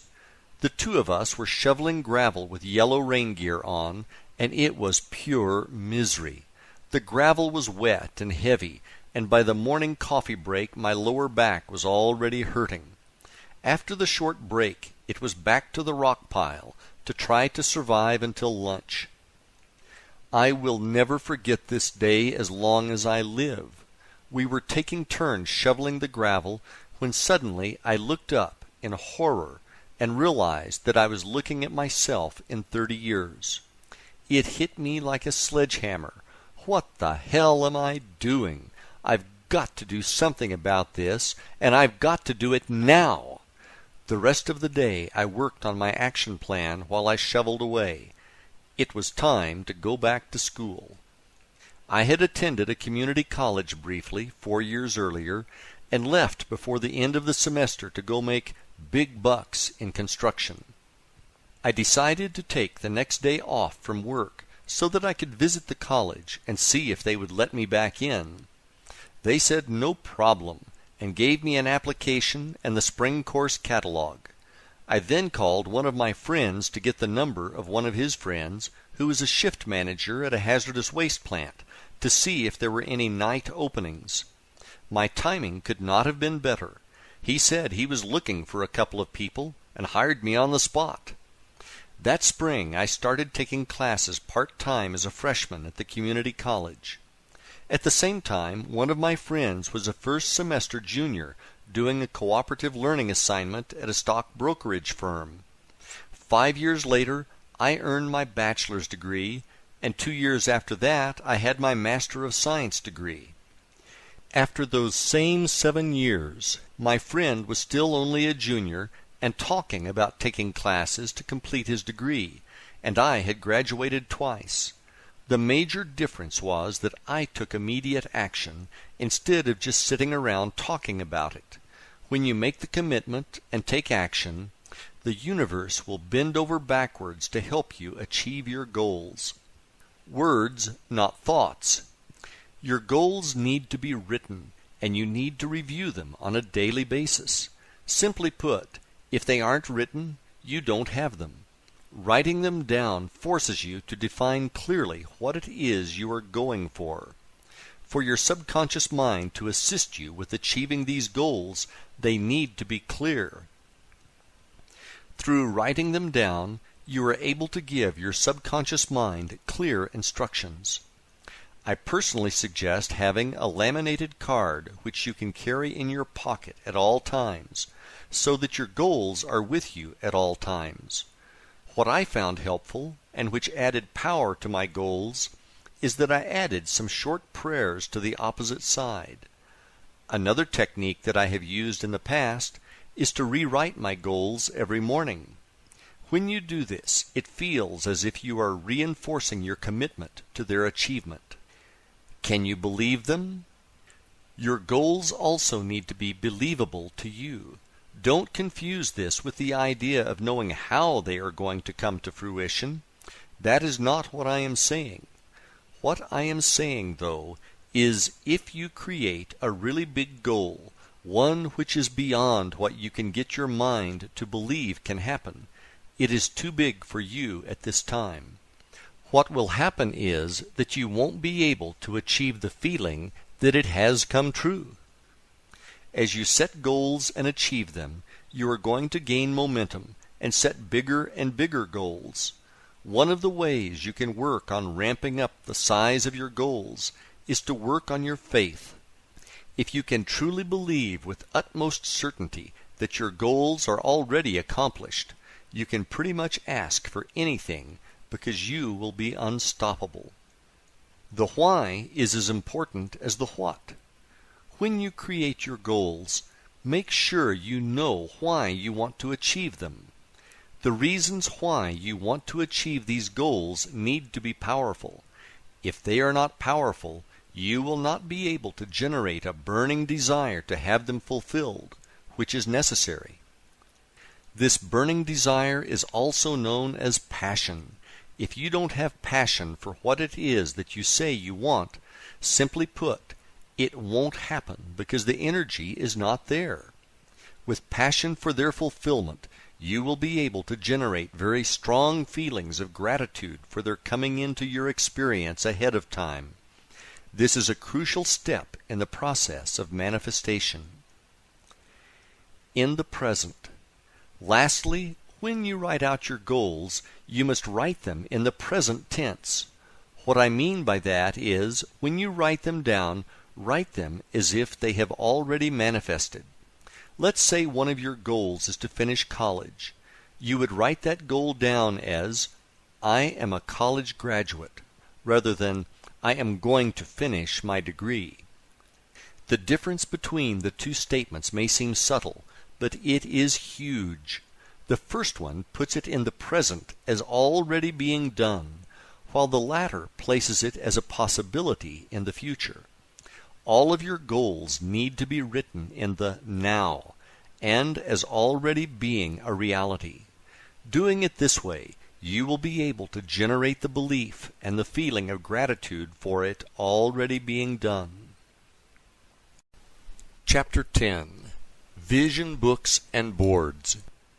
If you have read the earlier chapters of this book, I am sure you are going to be interested in what I have to say about vision boards and books. My personal experience has been nothing short of miraculous when I look back to what I have put in my vision book and which has manifested into my reality. In case this is your first exposure to vision boards and books, I will give you a quick explanation on how to create one. I will then tell you how I used one to successfully help me manifest things into my physical reality. Let's create one. The first thing you need to do is create the list of goals for which you have passion. Once you have done this, the next step is to gather pictures of what the attainment of these goals looks like. As an example, let's say your goal is to take your family on a vacation to Disney World. What you could do then is to get some marketing brochures from Disney, which are filled with photos of families having a great time at the park, and cut out the pictures of the families having fun. More than one picture is preferable, as it will give you more material to work with. Once you have these photos, you can fasten them to either a book or a board, or both. Take your time doing this, and make sure you find the best pictures you can. Remember, this is your life we are talking about, and okay is not going to cut it. So make sure you find pictures that you can look at and generate the feeling of truly having what the picture represents to you. Where faith and belief is such a crucial part of the manifestation process, I highly recommend finding some spiritual verses that resonate with you and adding them in as well. In my vision book, I have some powerful verses from the Bible which I typed on my computer and printed out. I then inserted them into transparent sleeves and then placed them in a 3-ring binder. What I found to work best with me was to alternate the pages of verses with the pages of the pictures. Feel free to customize your book to what works for you. Inside your book, you will also have your written goals, which must be written in the present tense. One really good way to do this is to write them as affirmations or as I am statements. Let's assume that you are single and your goal is to be in a loving relationship. You could write your goal out as I am so happy to be in a loving relationship. The important thing to stress again is that the statement must give you the ability to have the feeling that it is true. Below that statement, you could have a picture of a smiling couple who look to be having a wonderful time together. When you are done, your vision book should look like a representation of the life of your dreams. As the pictures in your book become your actual reality, and I promise you they will, move those pages to the back of your book. That way, when you see them in the future, it will thoroughly reinforce the fact that you are a co-creator and that you have the power to manifest things into your reality. Now that you have created your vision book, it is time to use it. The vision book is really a tool for you to use to create the feeling of already having the life of your dreams.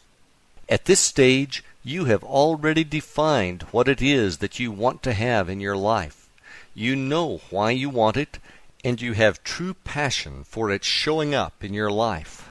Having pictures of what it looks like now is very powerful. I cannot explain to you exactly how it works. All I can tell you is that when you combine this with visualization, you are going to be blown away by the results. Chapter 11. Creative Visualization and Manifestation. Before I get into how massively powerful I believe the process of visualization is for manifestation, let me first explain to you what I am talking about. The process of visualization is to actively use your imagination to create the movie in your mind of what your dream life looks and truly feels like.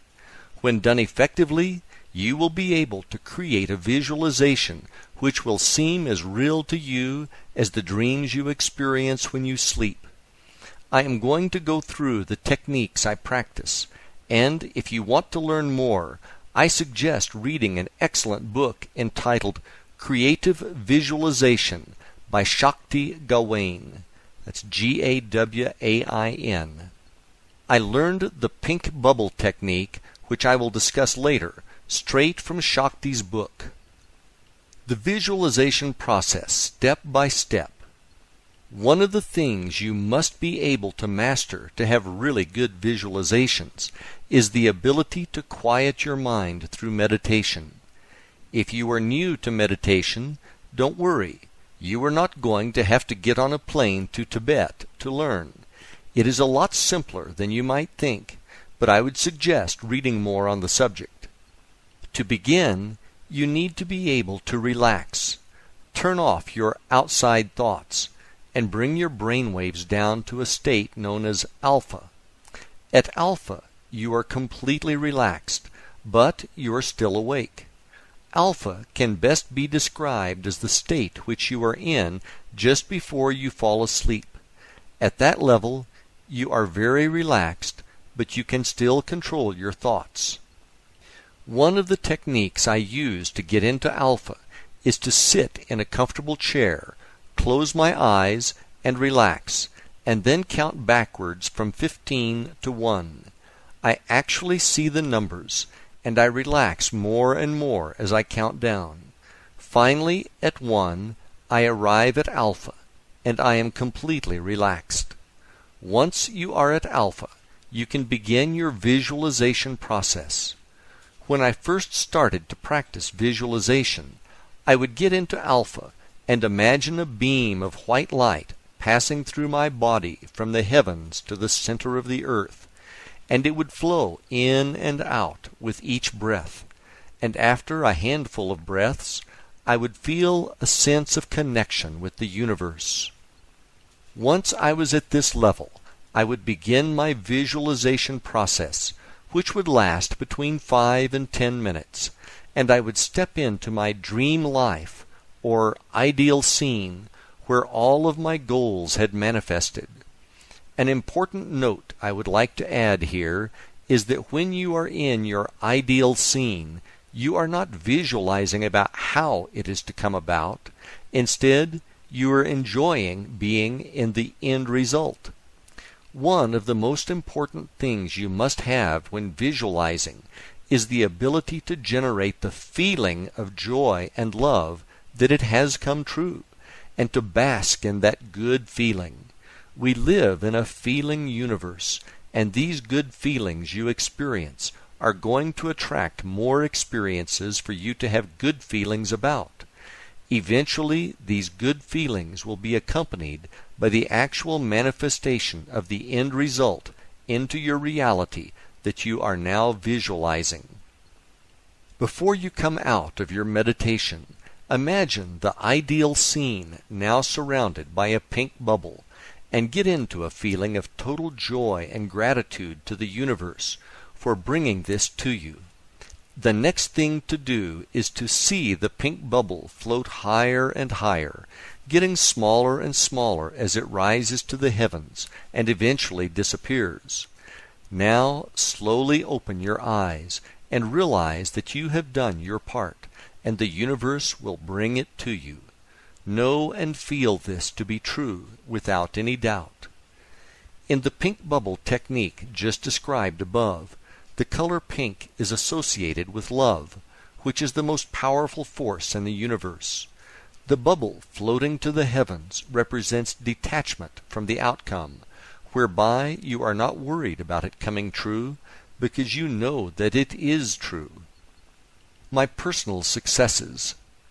I personally cannot tell you how truly powerful I believe the power of creative visualization to be. My personal belief is that when we are practicing the techniques, we are truly operating as co-creators with the universe, and operating in the field of infinite possibilities, where anything and everything can be created.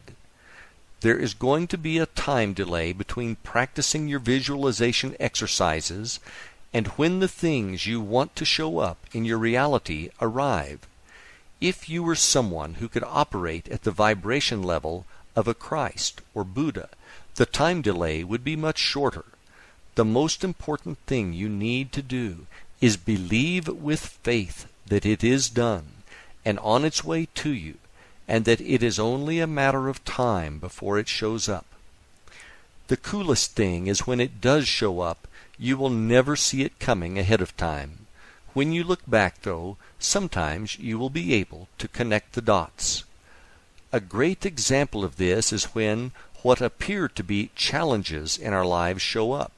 Sometimes the challenges are precisely part of the universe's plan, and they are actually events needed to create the circumstances for our dreams to manifest. We don't realize this because we are not able to peek behind the curtain to see how it is all actually happening. Don't become disappointed by mistaking challenges as anything other than everything working out perfectly. When your dreams manifest, and they will, you will see that it was all part of a master plan to get you where you say you wanted to be, do, or have. Acting as a co-creator and through using creative visualization, I have and continue to manifest miracles in my life. If you regularly practice visualization, the miracles that show up will be yours. And is that going to feel good or what? I do need to make you aware of something before we close this chapter. Sometimes, for whatever reason, you are going to have days where you seem unable to get into the zone and will have difficulty visualizing. On an occasional basis, this happens to me as well. Don't worry about it. When this does happen, and it will, just work on one of the other techniques, such as scripting, which we will discuss in the next chapter. This will keep you on track and focused on your path to the life of your dreams. Chapter 12. Scripting.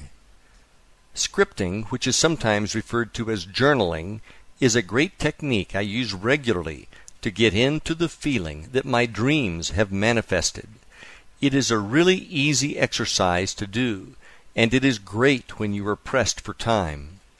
There is something very powerful about writing words down on paper. It is especially powerful when you are writing them down while simultaneously having a feeling of gratitude. It only takes a few minutes, and you can generate some amazing feelings of truly having it now. It is important that you find a quiet place to write without distractions. From there, break out your paper and pencil and start writing about the miracles that you want to have materialize in your life, and the associated feelings of joy and gratitude now that they have become your reality.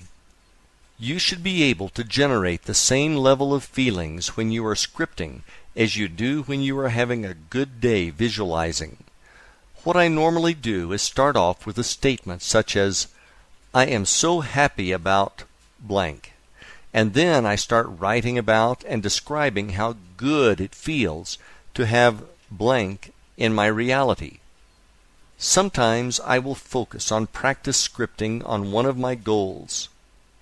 Other times I will script for a longer period of time and write about my entire ideal scene and the feelings of joy I have for it manifesting into my life.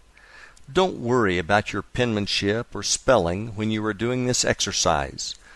What is more important is that you can get into the flow and just let the words and feelings come out.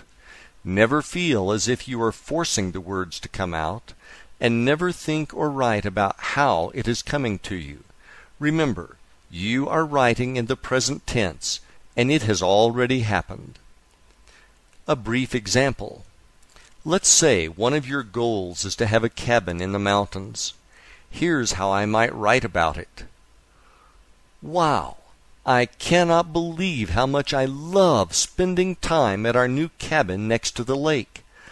I love meditating next to the crystal clear, pristine waters every morning. I feel so at peace here. The kids are having such a great time swimming that I can barely get them to come out of the water to eat. The sunsets over the lake are absolutely beautiful, and I love the cool evenings here. Lord, I cannot thank you enough for my beautiful cabin. I love being here so much that I never want to leave. Thank you, thank you, thank you. If you have done this exercise correctly, when you are done writing, you should really be basking in a feeling of joy and gratitude. Another method of scripting is to imagine that you are writing a letter to a very close friend or loved one, and you are telling them all about the miracles that have happened to you. The more detailed you can be about your feelings and the experience, the better. You can use scripting to improve any area of your life that you wish to change. One of the things that I do when I am scripting is to add the pink bubble visualization technique when I am done writing, thereby releasing it to the universe to manifest it back to my reality. Chapter 13. Affirmations. Affirmations are powerful statements that you repeatedly say aloud back to yourself. The idea behind them is to put your subconscious mind to work on bringing these affirmations into your reality. The affirmations are always written or said in the present tense, and they are always positive. Your subconscious mind does not recognize the words no and not, so do not use them when you create your affirmations. Let's say one of your goals is to lose 50 pounds and to get back down to your ideal fit body weight of 130 pounds. Rather than creating an affirmation that says, "I am no longer fat," a better way would be the following affirmation: "I feel great maintaining my perfect weight of 130. Some people have had great experiences with saying their affirmations while staring at themselves in the mirror. The technique which resonated best with me was to add this specific language to my affirmations. At the beginning, I would add the words, "In an easy and relaxed manner, in a healthy and positive way, I am now," then state my affirmation. And then I would close with, "In its own perfect time, for the highest good of all concerned, this or something better is now manifesting on my behalf." I have to credit Mark Allen for this technique, which I learned from reading his book, The Millionaire Course. Example: one of my actual affirmations. In an easy and relaxed manner, in a healthy and positive way, I am now building financial success which is beyond my wildest dreams. In its own perfect time, for the highest good of all concerned, this or something better is now manifesting on my behalf. This was one of the affirmations I created back during the time I was working on my 12 crazy goals. In closing, I think the best method to practice affirmations is to create one for each of your goals, and then to repeat them when you first rise, and again just before sleep. Then visualize and see them as all being true in your mind before drifting off to sleep. Chapter 14. As If. Think, speak, and act as if is a technique whereby you get into the mindset and feeling of being, having, and doing. What you are doing is creating a state of mind in which you feel as if you have already achieved your goals, and you create these feelings ahead of the actual event. You also combine this with action and do the things you will do when your dream life manifests, as well as acquiring the knowledge that you will need to be ready when your goals show up. One of the things you may need to get over is the concept of make-believe as something only children play. You live in a world that is make-believe, and never forget it. Wherever you are in life right now is a result of what you have believed and made. Now that you have been told this, it is time for you to use this knowledge to your advantage. Think of this as being similar to your visualizations, except that now you are doing them and you are fully conscious. To better get this concept across, let me give you an example from my life. The color of money. A few years after I bought that white Lexus LS 400, which I wrote about earlier in the book, I found myself wanting the newer model Lexus LS 430.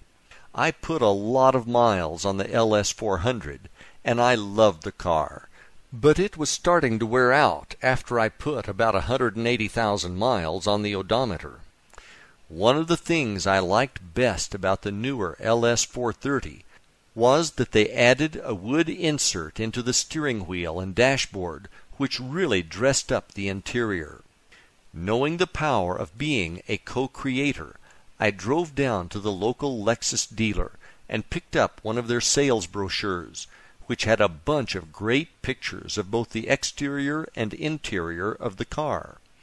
I then cut out the best picture of the car and put it in my vision book, and I put the brochure in my hour of power bag, which I brought to the beach each day. After a while, I really knew what my new car looked like. When I would walk off the beach and get back to the LS 400, I would imagine that I was opening the trunk of my LS 430, and I would get into the feeling of how great it felt to have this beautiful car with a fantastic interior.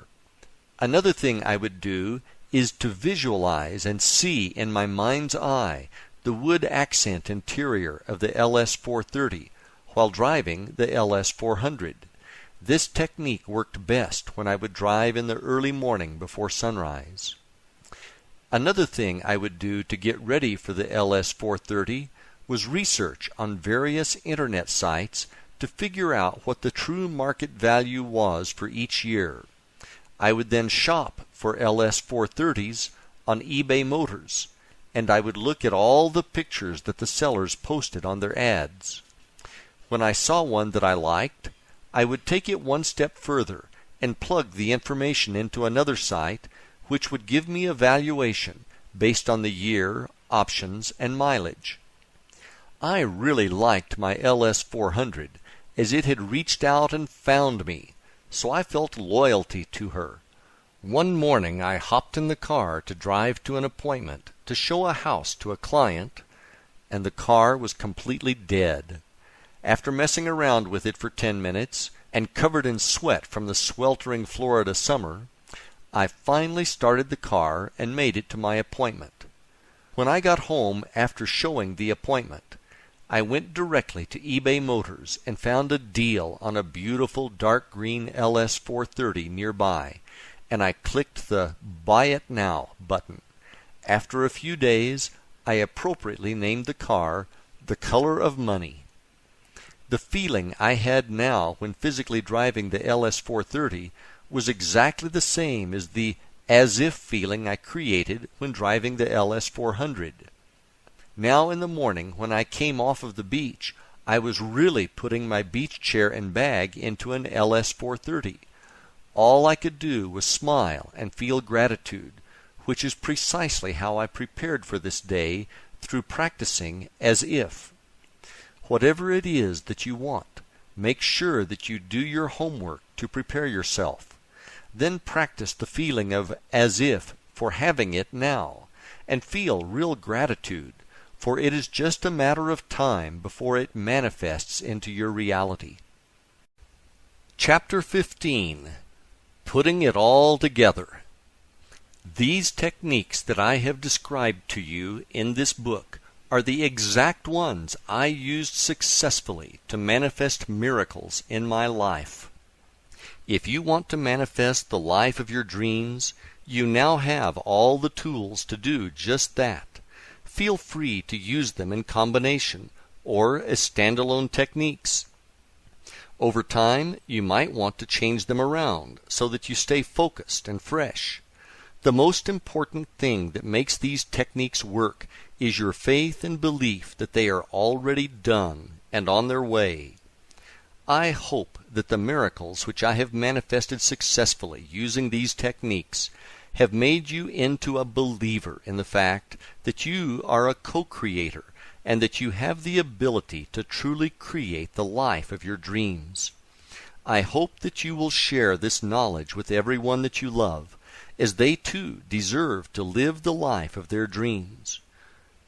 We are all here to help each other, and imagine the joy you will feel when they tell you that you have totally changed their lives. I have given you all the knowledge and tools you will need to be, do, or have whatever it is that you want. It is now up to you to take action. I wish you Godspeed on your journey. All the best, Pete.